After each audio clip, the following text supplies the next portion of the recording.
I was born in Philadelphia, and we moved to up around Huntington Valley, in Bucks County, and then the next move was to Chester County, actually and we were down near King of Prussia, near the Chester County line, in what was known as Colonial Village, and that's where I really got involved with horses, started riding. How old were you? I was about 10 years old. Mm-hmm. I was 8 years old, I think we moved there, but I always used 10 years as when I started really riding and fox hunting and so forth. We then moved to a place up near Diamond Rock Hill, a small farm up there, and then later to Chester Springs up on 401, right close to where 401 and 113. We had about an 80-acre farm there. And that is probably where I really got my ties to this area and so forth, because of the fox hunting and the riding and so forth. And if you ask me when I first came to Marshallton, it really was in the late 1940s, maybe around, I probably was about 13 or 14 years old, and we were looking for a horse for me, and there was a man by the name of Holly Ashby, who lives where the Volpones, and actually I think might have built that house and so forth.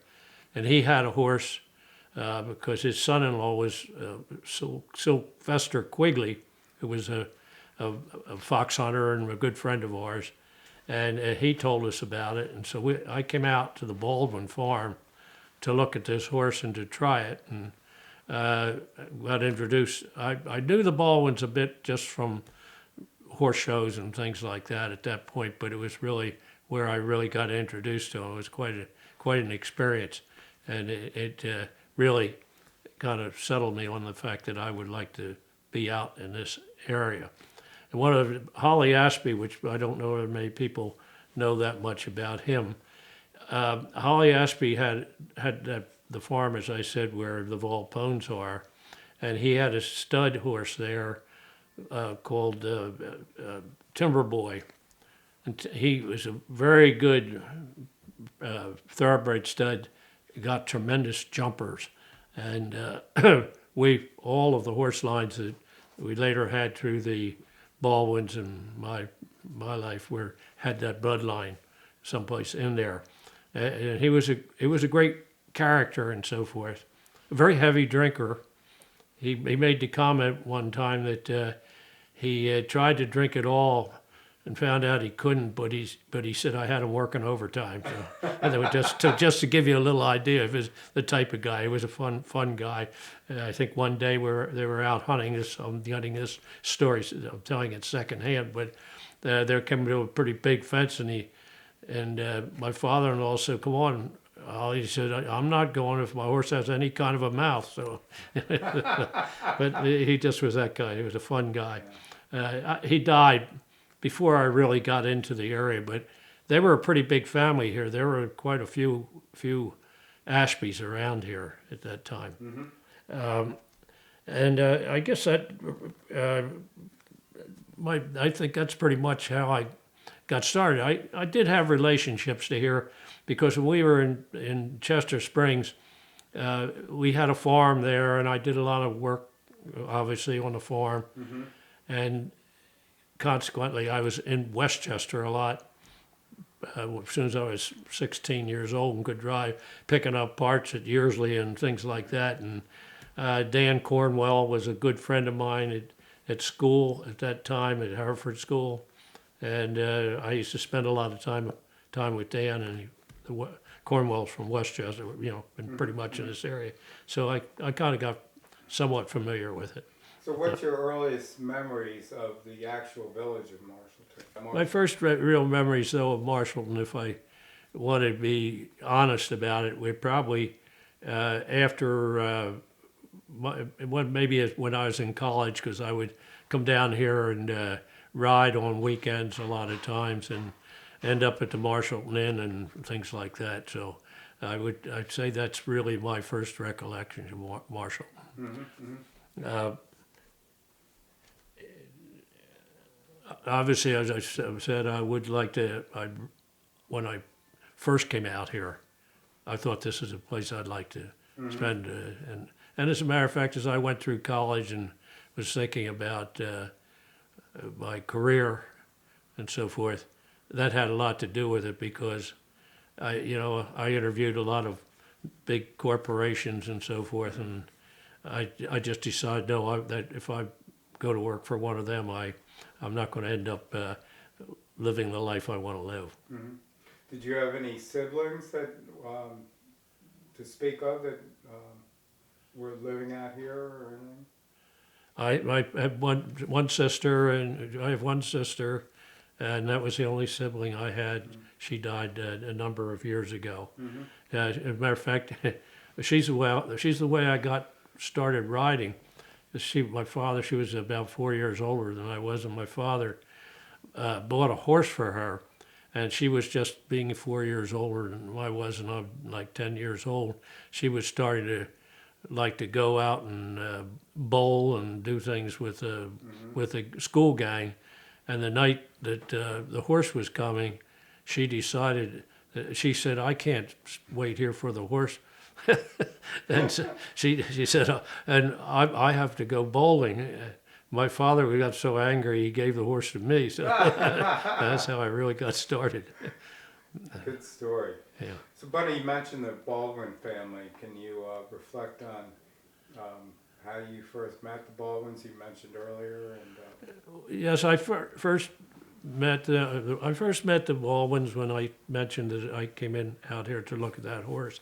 But I saw them quite often because I did a lot of horse showing at that time, and we competed against each other. And to tell you the truth, I think I fell in love with Betty just watching her in the ring at times and so forth, and the way she handled things and so forth. Her father was a great person. Rather controversial. They nicknamed him the Bear because he had one of those very dry things, and he told you exactly what he thought. So he had some great stories. He was a professional baseball player and a manager, and he made his career, and he got married to. I think actually Miss Sarah was his second cousin. I think they had to get married around in a little church around the corner or something like that. But they were just, people I admired, had fun with. And when after I get out of college and I needed a place to stay because I wanted to be out this way, I even lived at their house for a while, and they were. And specifically, this is Tarrant Hill Farm. Their house. What was it? The name of the farm was. The name of the farm it was Sycamore Farm there, we renamed it Tarrant Hill. We actually named Betty and I did when we built the house on the 16 acres that were on the other side of Wawasset Road. We named it Tarrant Hill, and Tarrant, his nickname was Ted. He was Henry C. Baldwin Jr., but he apparently he rode his pony into the Mansion House Hotel in a Teddy Roosevelt costume one time, and from then on he was Ted Baldwin, but the people, those kind of antics went on a lot back then, really, things, and when he retired, he came out and bought the farm in 1930, and farmed it, fox hunted, and that pretty much was his livelihood. And then, obviously, you married Betty. We got married, Betty had two brothers, I think. Yes, two brothers, pretty colorful. Billy and Jiggs, and Betty. When I got married in 1960. And but prior to that, I moved out here and lived with Jiggs and a guy named Jerry Hay, and I rented a house from the McHughes at the other end of the town. It's a little house that goes up straight up there, and we rented it from them. And apparently, it was a gal named Irene, a black woman by the name of Irene, had lived there for many years, and she was kind of a town character, but she had to relieve herself. She didn't always wait till she got off the main road, you know. But anyway, a friend of ours nicknamed the place Irene's Castle, so the place has had Irene's Castle as its name ever since, I think. So that's when I started. That was in 1956 when I graduated from college. So you were living in Marshallton with the Baldwins? Yeah, Jiggs and Jerry Hay. Mm-hmm. And they were a big horse. Jiggs was a rider too? Jiggs was a rider. Jerry had learned to ride through Jiggs, Jerry Hay, and we had a lot of fun that way. Mm-hmm. A lot of fun other ways. But Jiggs was a party man and a mover, and so we had. I wouldn't say I had exactly a calm life. And your wife Betty, she was quite an accomplished horse person. One of the top riders, hunter riders in the country, for horse shows. He had a horse called Brandywine, that was national working hunter champion for 2 times, and in the top 5, I think, at least 3 or 4 other times. Which is quite an accomplishment. He was a timber boy. I mentioned timber boy earlier that Holly Ashby had. He was by timber boy, a phenomenal jumper. He was not much over the size of a pony, and it was quite remarkable for him to win the national championship because a lot of judges wouldn't pin him because he was so small, but he was so good that. The ones and she had to skip some of the major shows because there's no sense going there because the judges weren't going to pin her. So. And what type of riding did she do? She did jumps? Betty was a big show rider. She very successful. Once we got married, she stopped the show riding. She fox hunted from the time she was probably about 5 years old, and she was probably one of the best before. Women were allowed to ride in sanctioned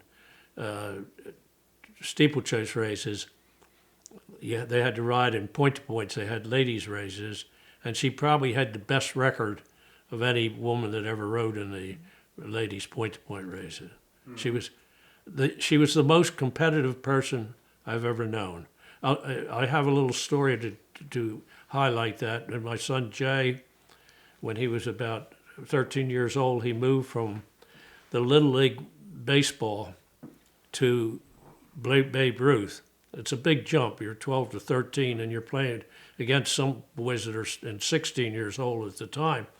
And he was on a terrible team, and we were at the game, one game with one of the best teams there, and they had them Jay's team had the bases loaded with 2 outs in the last inning, with the game tied, and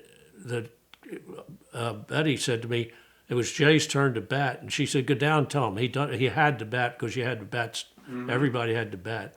And she said, "Tell him, we don't care." And I said, "I can't do that." So Jay got up to bat, and the first pitch came in with a fastball, hit him on the head, knocked him flat, and everybody's running to Jay, and my wife's going, "Yay, yay, yay!" That's the competitive. That's how competitive she was. That's right. That's right. So anyway. So, Bunny, while we're on the subject of horse riding, in your family, horses obviously played a big part in your family growing up. Describe the horse racing scene around the Marshallton area. I guess you had races, where they take place. Describe the hunt. Just go into specific detail about horses in general in this area. In this area, the point-to-point racing was the big thing. We didn't have any real hunt meets, recognized hunt meets here. But the fox hunting was obviously very competitive, and the Brandywine hunt was one of the oldest hunts in the country, and the Brandywine point to point is one of the oldest point to point races in the country. If not, it's the oldest in this locale. That includes Cheshire and some of the others, and it was very very competitive. They had what they called the old-fashioned race, which is a go as you please race, and they would just put flags and maybe 2 miles this way, 2 miles that way, and 2 miles the other way, and you started at the finish line and went around all these flags and came back, and it was very competitive within the neighborhood. I never knew about the racing, the flat racing, but they did have a track on Lucky Hill Road. There's a field that we still call the racetrack field, and it was like a half-mile track down there. They did have some horse shows there, and a lot of the children like Betty and that group, and you have to remember we didn't have all the electronics and so forth, and they had like gymkhanas and did all kinds of things with their ponies and horses, and that was a big part of the life around here, and the community followed it too. Was that a yearly occasion, or did it take place during the course of the year? Just the course of the year, did it in fun and so forth.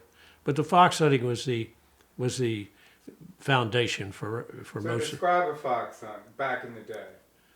Well, first Who were the people involved? the people, and well, of course, the Mather family, and Gilbert Mather was the master and had owned the hunt. The Brandywine hounds, which would make it a private pack, as compared to a place like Radnor, which was always a membership club. And Mr. Mather he lived to fox hunt.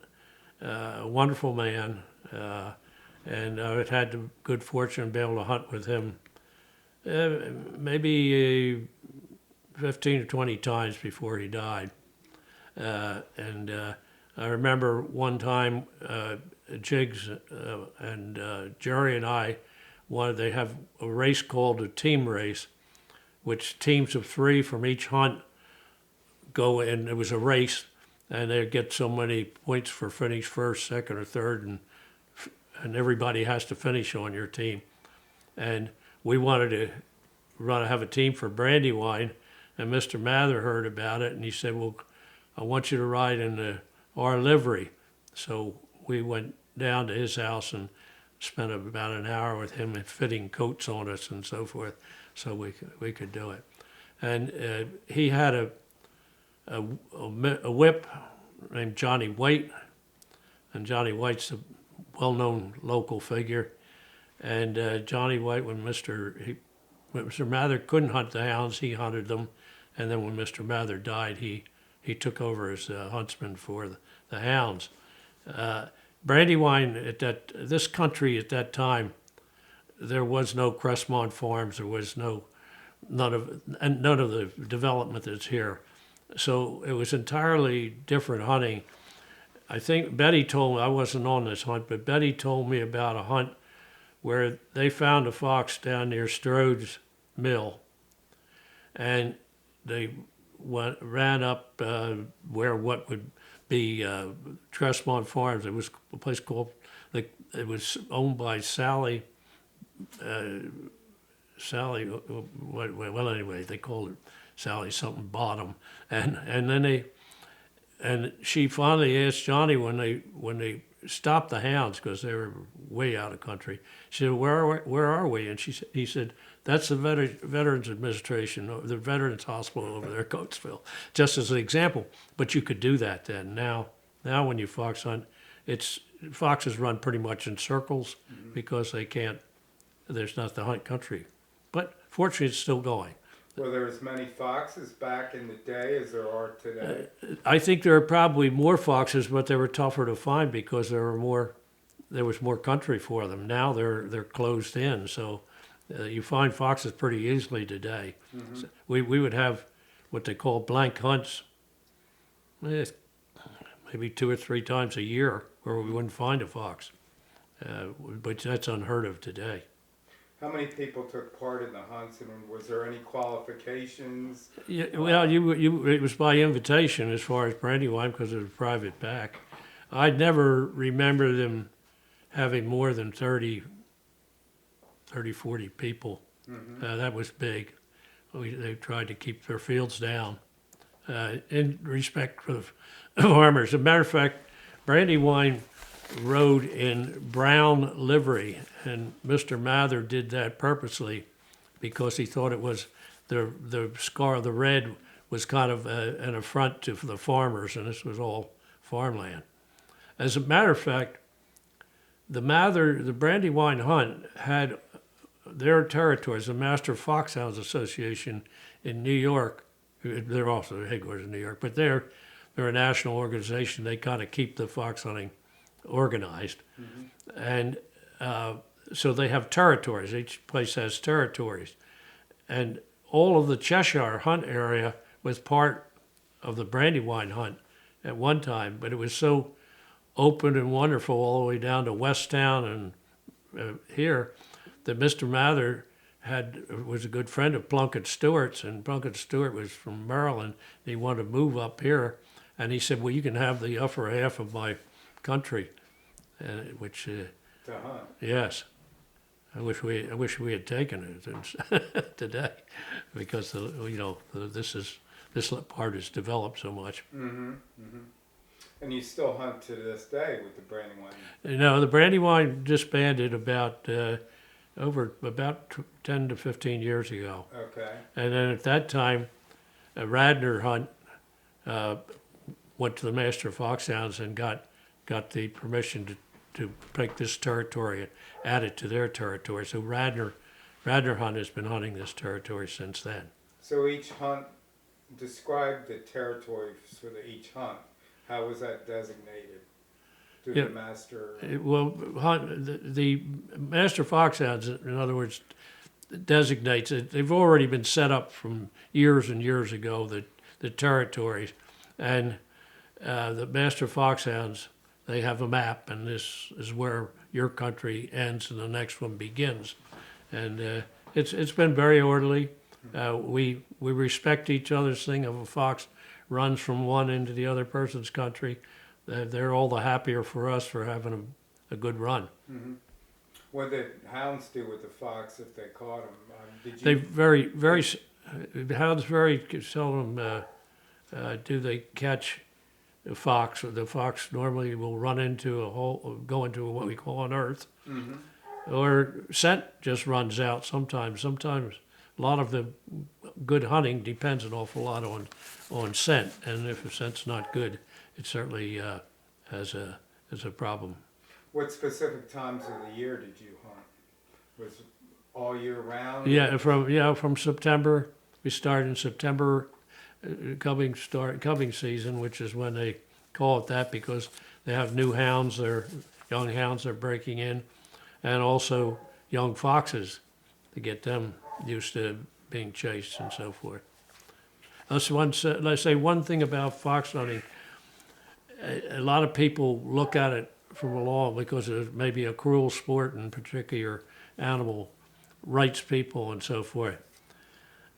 I've always said the fox loves it because foxes go run past an earth 3 or 4 times, and when they've said, well, I've had enough fun, although they go in, I've seen foxes sit on bad scenting days and watch the hounds trying to work the line toward them, and the hounds start to get closer, they'd move on, sit and watch them again. So the fox likes it. The hounds obviously like it as they chase them.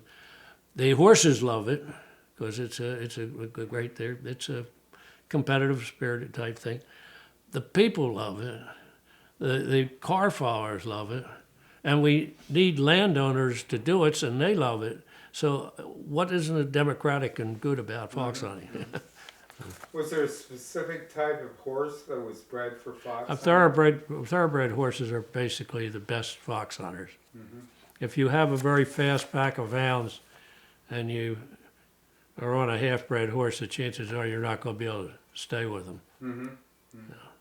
The thoroughbreds have much more stamina than other horses, other breeds.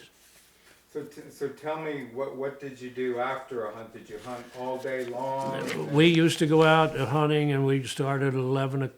Meets were at 11. Well, when we met earlier in the cubbing season, we might go at 7 and 8. We gradually built it month to month to the 1st of November. The 1st of November would start with 11 o'clock meets, Mm-hmm. and we sometimes wouldn't get home till 4 or 5. We've hacked from home to here at Marshallton from Chad's Ford in the dark any number of times. We didn't have trailers and used trailers then. We rode we rode our horses to the hunt. Today it's a whole changed sport today. It's most of your fox hunters today don't live in the community. They live on the main line or someplace. They keep their horses in this community and then come out and fox hunt and so forth. Mm-hmm. But the Baldwins were,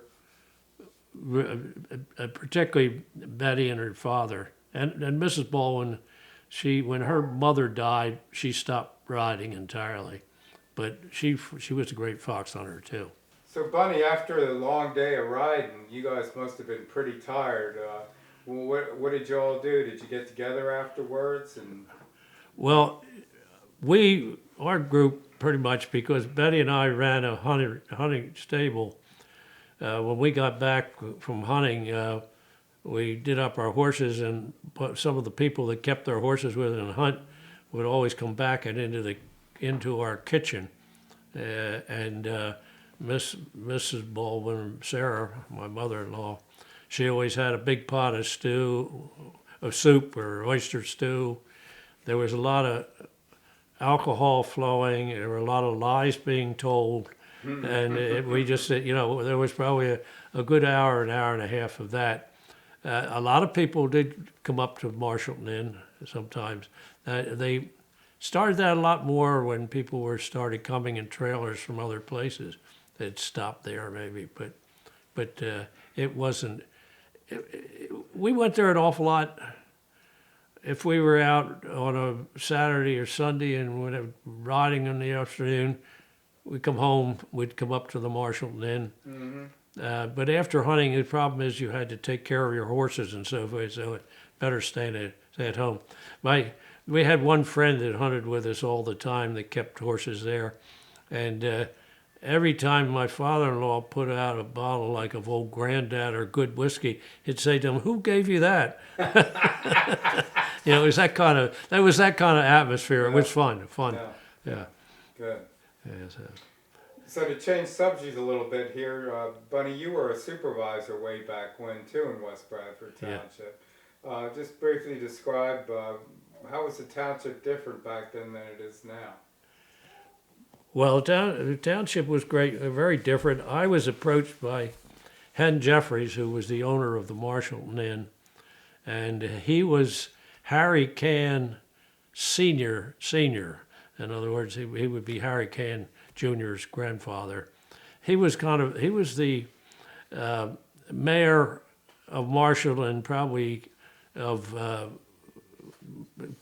West Bradford Township, and he and Earl Barwell, who was a local person, came to me and they said, and this was maybe within the 2 years of Betty and I being married, and said, "We'd like you to be a supervisor." Well, it kind of took me right back, because how? I'm fairly new here and everything. And there was a big issue at the time, zoning, and there was a proposed zoning ordinance.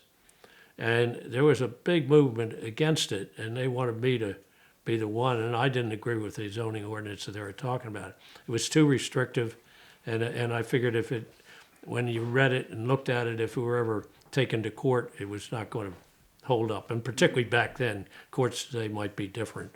But anyway, so I ran, and I had a lot of opposition. We had 6 people in the primary, 6 of us in the primary. One of the funny, they had a big debate or up at the school, a Broad Run school, and the people, the audience were asking questions of us, and one of them, because I was against the zoning ordinance as it was written, I wasn't against the zoning ordinance, asked me, he said, well, how would you like to live next to a pig farm?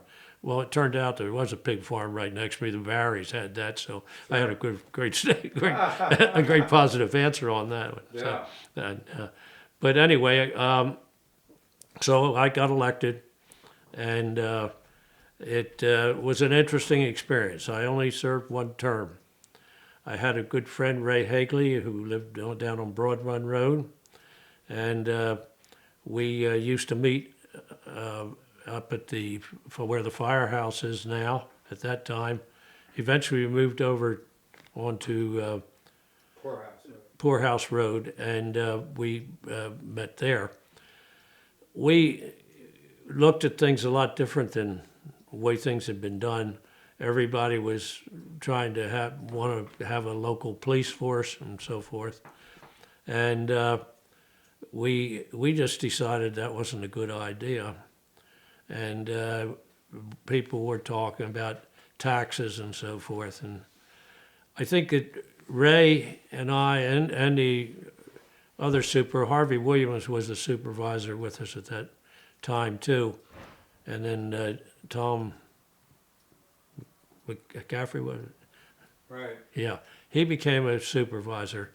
And we did away with the police force. Tom McGrady. Right. Tom McGrady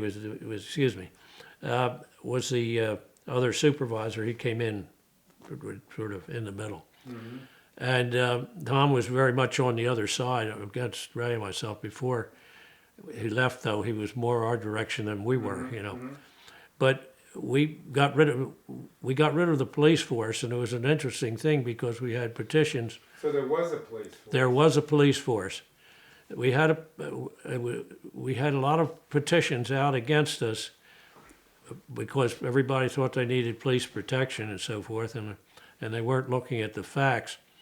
And so we looked at the slips that we got from they had a college a county call board then, and we got all the slips for about the last 2 or 3 years of police calls for this township. And there was a big stack that went up like this, and that all represented about somebody's dog's been pooping on my lawn, or the horses out, or or the neighbors next having a wild party and all these things, which should have been solved by the neighbors talking to each other and things like that. And then there was a little stack of accidents. And the only major accidents that were there were the state police were there before our police were there. And the 2 or 3 things in the whole period of time that really needed police, there were serious crimes. Mm-hmm. The state police were there and handled them. And so we explained this at the meeting, and we had people outside the building with loudspeakers because there's so many people there.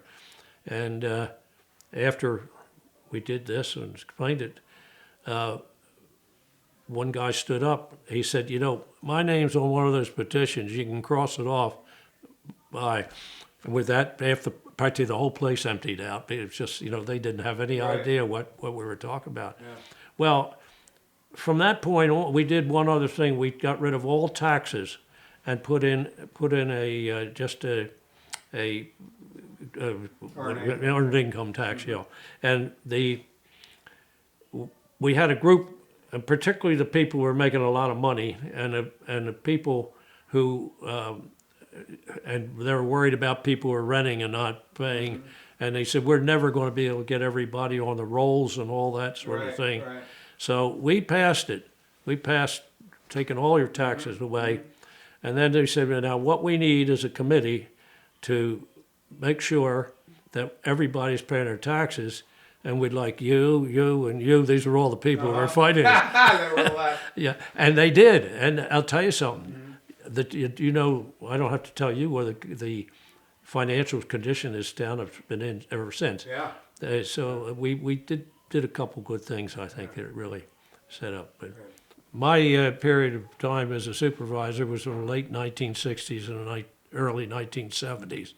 And we were having a tremendous influx of developers coming in here. Toll Brothers, I can't remember all of them, but anyway, they were all some good ones, some bad ones. Mm-hmm. And so it was a very, very Contentious. very busy period. We were in a lot of litigation.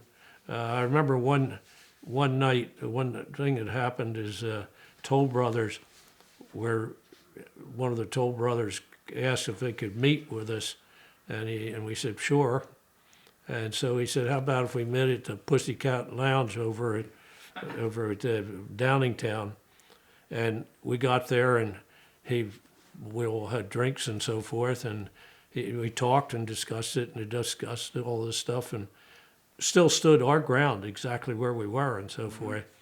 And he said, well, how about we stay for dinner? So we fine and everything else. And when finally when the check came, Ray and I reached out and picked up the check. And we didn't have any problems with Toll Brothers after that.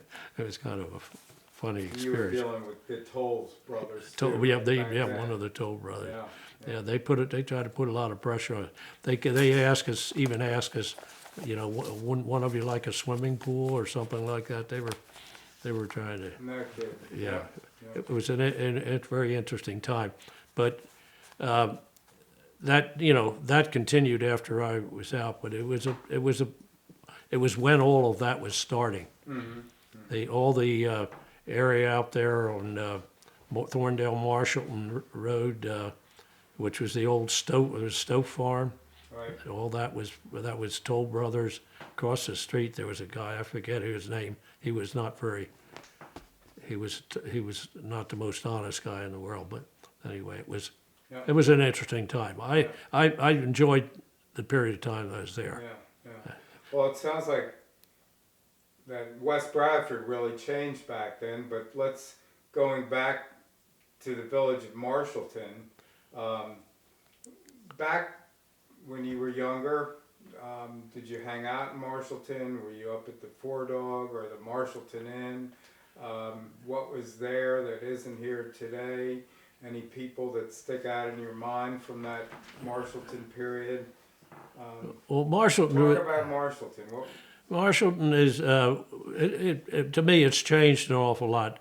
Back in the 1960s, 70s, maybe 80s, Marshallton was practically all local families and large local families. There were a lot of them, the Trimbles, the Cans, the Moores. You just could go on with the Busbys. You keep going, and we had a little store. There was Fowler's store, which was down at in the triangle where Northbrook Road and 162 go. That was a store. There was a store in the front of what is now the Four Dogs, and the Spit and Chew Club behind it. The Spit and Chew Club was an interesting thing. That's where a lot of the locals gathered in the afternoon and had beers and played shuffleboard, and I guess told a lot of lies too. And but anyway, solved all the local politics anyway. The firehouse was a big. They had a pool table up at the firehouse. That was a great meeting place, and there were a lot of people. There was a guy named Earl Johnson and Bill Hill. They were regulars there, but there were a lot of regulars, but they were two particular regulars. They were there every night, shooting pool and so forth. I spent most of my time at the Marshallton Inn. So it was a shot and beer place then.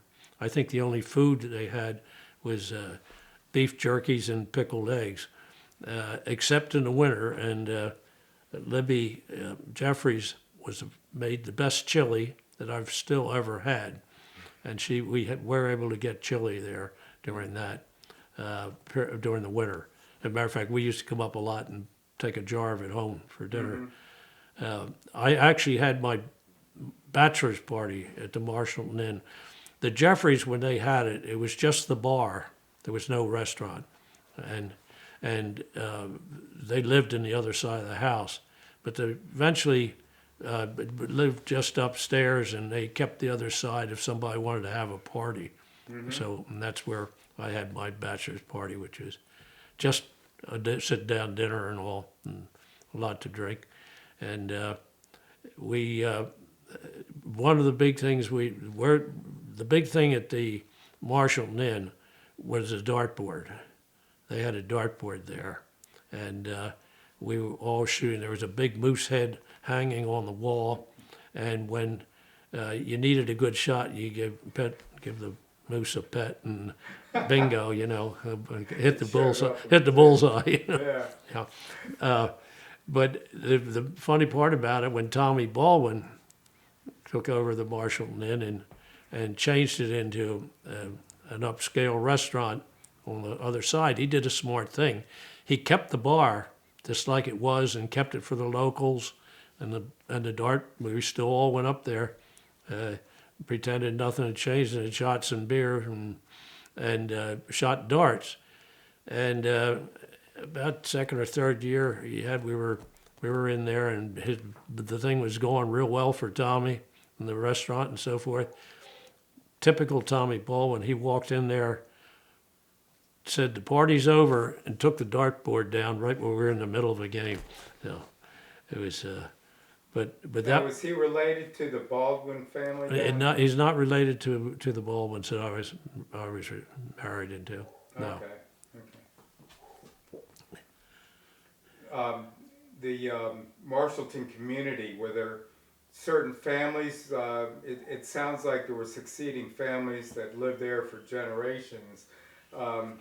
Any particular colorful standouts? I know Harry Purdue was. Harry Purdue was one of the real characters, and it's a shame that we didn't get Harry to write a book or something before he died, because you talk about the history of the area, he knew it as well as anybody. There were colorful people. There was a lot of heat going on. Dave Johnson was always one of the hotheads in the township, and he was one of the people who was running against me when I was supervisor. Okay. He and I got along fine and all. Ed Hill was one of them that was running against me, and actually when we needed a township secretary, I thought that Ed was the best qualified person, and he became our township secretary. So there are an awful lot of families. The Moores, they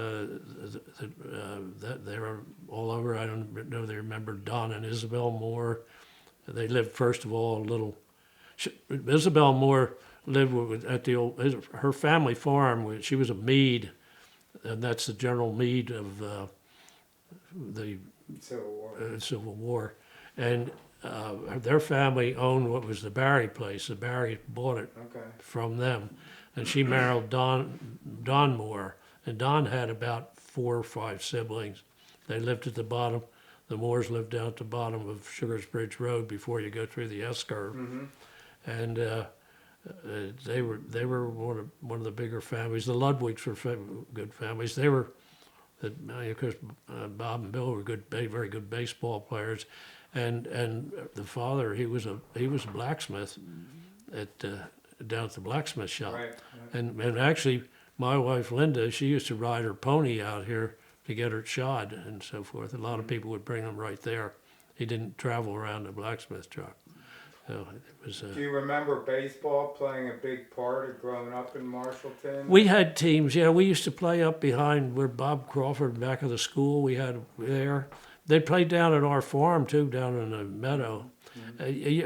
Growing up, I moved. As I told you earlier, I moved to a lot of places. But practically every place I went, and this was part of the time, there was a local baseball team, and you had other local baseball teams. It was. We always were having games and so forth, but there was never any registered. Now, speaking of baseball, I mentioned that my father-in-law was a professional baseball player, and my brother-in-law Bill, I was my wife's brother. He was, a lot of people say, the best pitcher that ever came out of Westchester High School. He and then John Matlock came out of Westchester High School, one of the top things. He had a sad thing happen though. His father had the farm, and he counted on Bill to help him with the farm. And he told him, he said, "Well, if you're going to go and play baseball," he said, we'll have to get rid of the farm." And Bill never did move on. He had a contract with the Cleveland Indians right out of Westchester High School. No kidding. And, he was tremendous. He did get in and played in the Westchester Adult League and things like that. Uh-huh. Yeah, the people that knew him, the old timers that knew him, said he was one of the best pitchers they ever saw. But he just stuck and he worked on the farm all his life. He had worked on the farm. Yeah, he was a great shooter though. He shot trap, and he was particularly a live bird shooter. I mean, back then we had a lot of pheasants, and the first day of gunning season, they'd go out and they'd have their limit within that first 3 hours, Yeah. And now you can't find a Yeah. pheasant around. So, Bunny, we're going to wrap things up here. Just in a short sentence or two, how is, in your opinion, Marshallton different today than it was when you were younger? I think, Or maybe it's not different? well, I tell you, when I talk about this area and this community and so forth, and tell people, I said, there's one thing wonderful about this community. The biggest thing that's great about this community is the people are really good, genuine people, and I don't think that has changed that much. I've always felt that, I always use the expression, they're good friends, they're there if you need them, but they're not in your hair. Mm-hmm. And that's kind of part of this whole area, and I think it's one of the strengths that we have, and we certainly want to see that we keep it. Mm-hmm. To me, certainly it's changed because I knew everybody in Marshallton back then.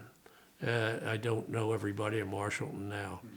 And it's certainly expanded with the couple developments on each end of it, Manor and so forth.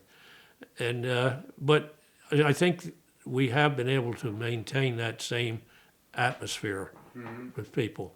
Yeah. Good. Well, thank you, Bunny, for participating. It's been very insightful.